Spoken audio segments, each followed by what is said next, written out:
वो प्रशांत किशोर जो चुनावी रणनीतिकार है, जो किसी पार्टी के लिए रणनीति बनाते हैं, उनको जितवाते हैं, और एक प्रशांत किशोर हैं जो जन स्वराज के नाम से पद यात्रा कर रहे हैं।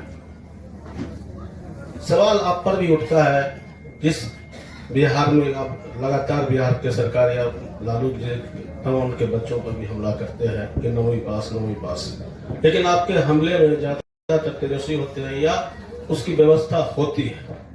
लेकिन ये कहा जाता है कि आपके बारे में सॉफ्ट कॉर्नर रखते हैं नरेंद्र मोदी के लिए या भाजपा के प्रति, उनकी डिग्री पर कभी कोई चर्चा आप नहीं करते।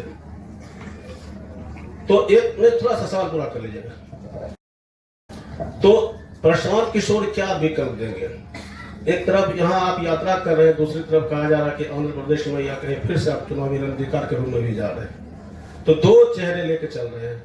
किस प्रशांत किशोर को लोग एक्सेप्ट ज्यादा करें, जन स्वराज वाले प्रशांत किशोर को या चुनावी रणनीतिकार प्रशांत किशोर को, जो बिहार में ही नीतीश लालू की सरकार बनाने में रणनीतिकार की भूमिका? मेरे भाई ऐसा है, आप खुद प्रश्न में ही कुछ मुझे ज्यादा कंफ्यूज दिखते हैं।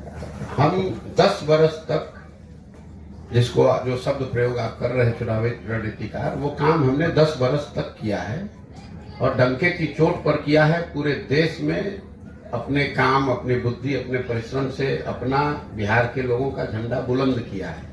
हमारी पहचान ये नहीं है कि हम किसी के लड़के हैं, हमारी पहचान हमारा वही काम है। लेकिन 2 मई 2000 अभी पैदल जन स्वराज तो अभी 1 साल से शुरू किए हैं। 2 मई 2021 को हमने उस काम को छोड़ा है। 2 मई 2021 जिस दिन बंगाल में चुनाव जीते, उस दिन सार्वजनिक तौर पर यह घोषणा की कि अब ये काम नहीं करेंगे, जीवन में कुछ दूसरा करेंगे। फिर साल भर सोचने समझने के बाद आकर 5 मई 2022 को हमने बताया कि जन स्वराज अभियान बिहार में शुरू करेंगे।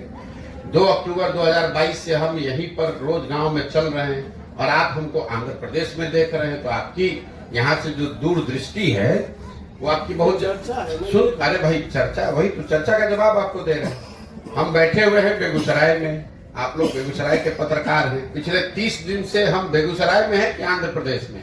वो आप, अगर आपको ये नहीं दिख रहा है तो चर्चा को आप किस आधार पर सवाल कर रहे हैं? दूसरा, आपने सवाल किया कि आप तेजस्वी यादव की डिग्री की बात कर रहे हैं, नरेंद्र मोदी की डिग्री की बात नहीं कर रहे हैं। बिल्कुल ठीक बात है। 2 बातें समझिए। नरेंद्र मोदी की डिग्री 9वां पास की नहीं है। उन्होंने अपना डिग्री सही या गलत देश के सामने रखा कि हमने एमए किया है। जब नरेंद्र मोदी की डिग्री पर बात उठी तो उन्होंने, उनको भी, प्रधानमंत्री को भी अपना डिग्री दिखाना पड़ा कि भैया हम एमए किए हैं, इस सब्जेक्ट में किए हैं, इस कॉलेज से, इस यूनिवर्सिटी से किए हैं। दूसरा जो ज्यादा महत्वपूर्ण है, हम बात कर रहे हैं बिहार की। 2 वर्ष से हम गांव गांव घूम रहे हैं बिहार में। तो अटैक या कोई क्रिटिसिज्म या कोई शिकायत हम केरल के मुख्यमंत्री पर करेंगे। जब हम 10 वर्ष जब चुनावी रणनीतिकार का काम करते थे, आपने कभी सुना है मैं बिहार के किसी मुद्दे पर मुझे बोलते हुए? मुझे देश भर के पत्रकार बात करते हैं, मैं उस समय देश के मुद्दे पर बात कर रहा हूँ। जो काम करेंगे उसी पर तो बोलेंगे। हमारा वो स्वभाव नहीं है कि हम बिहार में हैं नहीं और दिल्ली में बैठ के बिहार के विषय पर टिप्पणी करें। लेकिन जब बिहार में हैं, पिछले 2 वर्ष से बिहार में नेतागिरी करने वाले, जितने राजनीति करने वाले लोग हैं, उनसे ज्यादा मजबूती से, ज्यादा ईमानदारी से गांव गांव लोगों के बीच में रह रहे हैं। तो मुद्दा तो यही का उठाएंगे, यही के नेताओं की बात करेंगे। केरल और तमिलनाडु की तो बात करेंगे नहीं। हम आए हैं बेगूसराय मटिहानी में, तो बात करें पश्चिम बंगाल, कुछ बिहार की। जब बंगाल में काम कर रहे थे तो डंके की चोट पर बंगाल के बारे में भी कहा। सॉफ्ट कॉर्नर आप हमारे दिमाग के अंदर घुसे हुए। हम यहाँ पर बोल रहे हैं कि तीनों दल के बारे में कह रहे हैं, लेकिन आप तो खाली तेजस्वी की बात सुनाई दे रही है। और एक अंतिम बात समझिए, पिछले 32 सालों से यहाँ सरकार के तौर पर मुखिया कौन रहे हैं? लालू रहे हैं, नीतीश रहे हैं।